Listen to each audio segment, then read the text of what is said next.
Be ready. 5 seconds.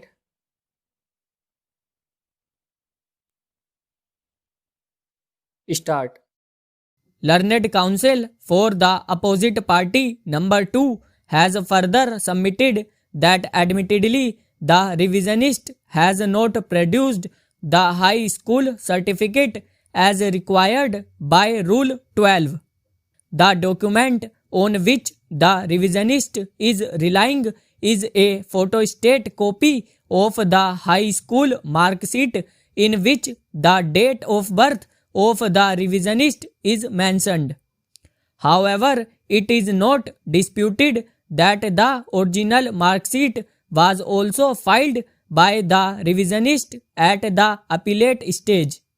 The submission on behalf of the opposite party number 2 is that the high school mark sheet cannot be equated with matriculation certificate. When Rule 12 requires that there should be matriculation certificate, then any other document cannot be substituted in its place.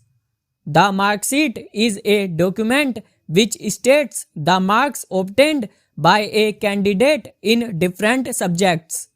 It is not a certificate certifying any fact. According to him, in the absence of a high school certificate, the board and the first appellate court rightly relied upon the date of birth certificate issued from the school first attended, in which the date of birth of the revisionist is mentioned as 14/3/1987. The occurrence is of the date 2/5/2005, and as such the revisionist was above 18 years of age at the time of occurrence, and both the courts below have therefore rightly declined him to declare as a juvenile.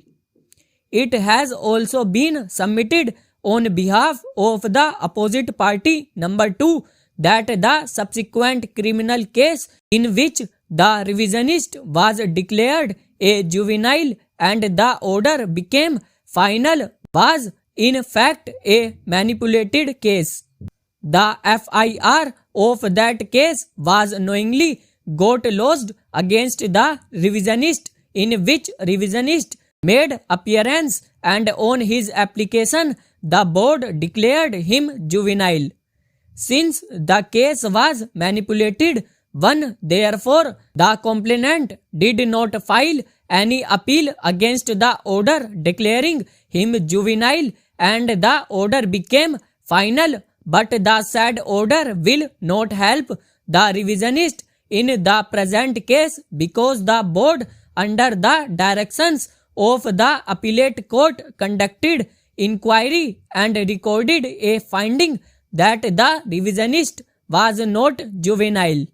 Learned counsel for the opposite party number 2 submits that this matter relates to a case in which a minor girl was returning home with her younger brother, was forcibly picked up by the revisionist and other co-accused persons, and was subjected to brutal gang rape by 6 persons. The accused persons not only subjected her to cruelty and brutality, but also her body was burnt with cigarette and lighter.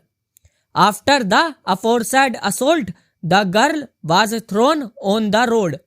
The complainant lodged the report of this occurrence with police station Asiana, and the police, after a detailed investigation, submitted charge sheet against 6 persons, including the revisionist.